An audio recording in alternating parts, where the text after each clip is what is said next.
La médiathèque de Cavalère reçoit dans sa salle d'exposition des œuvres diverses et variées. Les énergies renouvelables et le développement durable méritaient bien une exposition.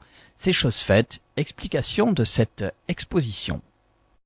Le développement durable, l'exposition essaie de répondre à une question assez compliquée en fait. C'est comment concilier le développement économique et social de la planète tout en respectant l'environnement. Il s'agit d'écologie, il s'agit aussi de nouvelles énergies, d'énergies renouvelables, de respect de l'écosystème.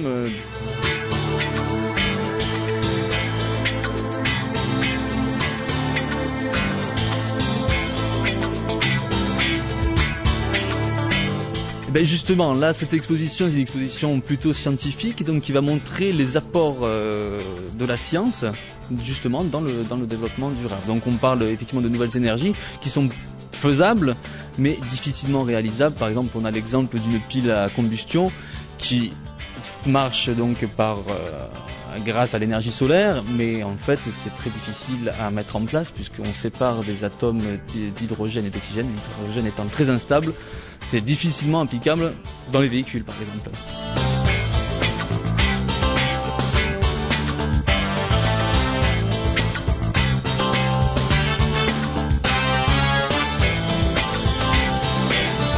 En fait, il y a 27 ateliers qui sont présentés. On a 13 panneaux explicatifs, plus 27 ateliers de petites expériences à faire pour nous montrer dans quel domaine s'applique la science. Oui, bien sûr, il faut éduquer les enfants, il faut qu'ils prennent conscience que la Terre est fragile, que les ressources ne sont pas illimitées et qu'il faut trouver de nouvelles solutions. Donc effectivement, on va recevoir des classes dans le courant du mois de mars qui viendront participer et eux-mêmes trifouiller et bidouiller les différents ateliers qui sont présentés.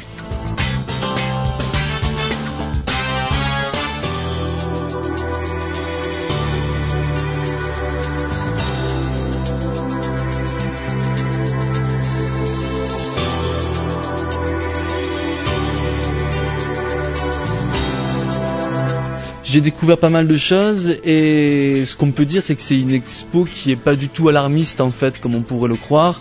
Ça donne, elle est assez optimiste, on a des solutions qui existent, maintenant il reste la volonté de les mettre en place.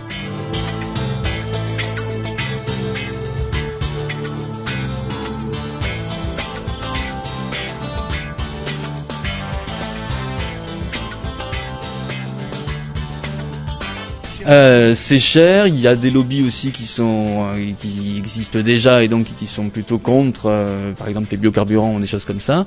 Voilà, il y a toujours un revers de la médaille à chaque solution, enfin il y a des solutions qui sont effectivement toutes bénéfiques.